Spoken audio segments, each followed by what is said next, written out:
ನಮಸ್ಕಾರ ವೀಕ್ಷಕರೇ, S A news ಕರ್ನಾಟಕದ ಟಾಪ್ 10 ನ್ಯೂಸ್ಗೆ ಸ್ವಾಗತ. ಮಹಾರಾಷ್ಟ್ರದಲ್ಲಿ 1ನೇ ತರಗತಿಯಿಂದ ಬೇಸಿಕ್ ಮಿಲಿಟರಿ ತರಬೇತಿ.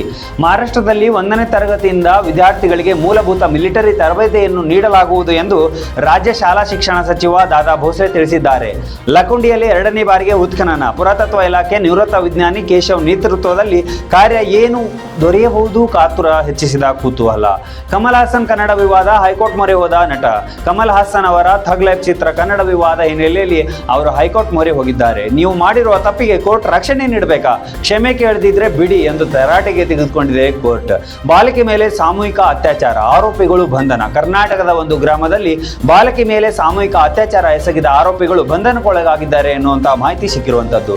ಬಿಜೆಪಿ ಸಂಸದ ತೇಜಸ್ವಿ ಸೂರ್ಯ ವಿರುದ್ಧ ನಕಲಿ ಸುದ್ದಿ ಹರಡಿದ ಆರೋಪ. ಬಿಜೆಪಿ ಸಂಸದ ತೇಜಸ್ವಿ ಸೂರ್ಯ ಮತ್ತು ಕೆಲವು ಕನ್ನಡ ಸುದ್ದಿ ಪೋರ್ಟಲ್ಗಳ ಸಂಪಾದಕರ ವಿರುದ್ಧ ನಕಲಿ ಸುದ್ದಿ ಹರಡಿದ ಆರೋಪಗಳ ಮೇಲೆ ಪ್ರಕರಣ ದಾಖಲಾಗಿದೆ ಎನ್ನುವಂತಹ ಮಾಹಿತಿ ಸಿಕ್ಕಿರುವಂತದ್ದು. ಪಶ್ಚಿಮ ಬಂಗಾಳದಲ್ಲಿ ಭಾರಿ ಮಳೆ, 10,000 ಮನೆಗಳಿಗೆ ಹಾನಿ.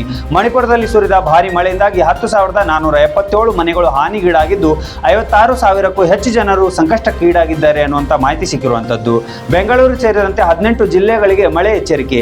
ಜೂನ್ 4ರಿಂದ ಬೆಂಗಳೂರು ಸೇರಿದಂತೆ 18 ಜಿಲ್ಲೆಗಳಿಗೆ ಮಳೆಯ ಸಾಧ್ಯತೆ ಇದೆ ಎಂದು ಹವಾಮಾನ ಇಲಾಖೆ ಎಚ್ಚರಿಕೆ ನೀಡಿದೆ. ಮಹಾರಾಷ್ಟ್ರದಲ್ಲಿ ಭಾರಿ ಮಳೆ, ಅನೇಕ ಪ್ರದೇಶಗಳಲ್ಲಿ ಪ್ರವಾಹ ಪರಿಸ್ಥಿತಿ. ಮಹಾರಾಷ್ಟ್ರದಲ್ಲಿ ಸುರಿದ ಭಾರಿ ಮಳೆಯಿಂದಾಗಿ ಅನೇಕ ಪ್ರದೇಶಗಳು ಪ್ರವಾಹ ಪರಿಸ್ಥಿತಿ ಉಂಟಾಗಿದೆ. ಪ್ರಧಾನಿ ಮೋದಿ ಸಚಿವ ಸಂಪುಟ ಸಭೆ ನಡೆಸಲು ಸಿದ್ಧತೆ. ಪ್ರಧಾನಿ ಮೋದಿ ಅವರು ಬುಧವಾರ ಸಚಿವ ಸಂಪುಟ ಸಭೆ ನಡೆಸಲಿದ್ದಾರೆ ಎನ್ನುವಂತ ಮಾಹಿತಿ ಸಿಕ್ಕಿರುವಂತದ್ದು. ಇದಾಗಿತ್ತು ಇವತ್ತಿನ ವಿಶೇಷ ಟಾಪ್ 10 ನ್ಯೂಸ್. ಮತ್ತೆ ಸಿಗೋಣ ಮುಂದಿನ ಸುದ್ದಿಯಲ್ಲಿ. ನಮಸ್ಕಾರ, ಧನ್ಯವಾದಗಳು ವೀಕ್ಷಕರೇ.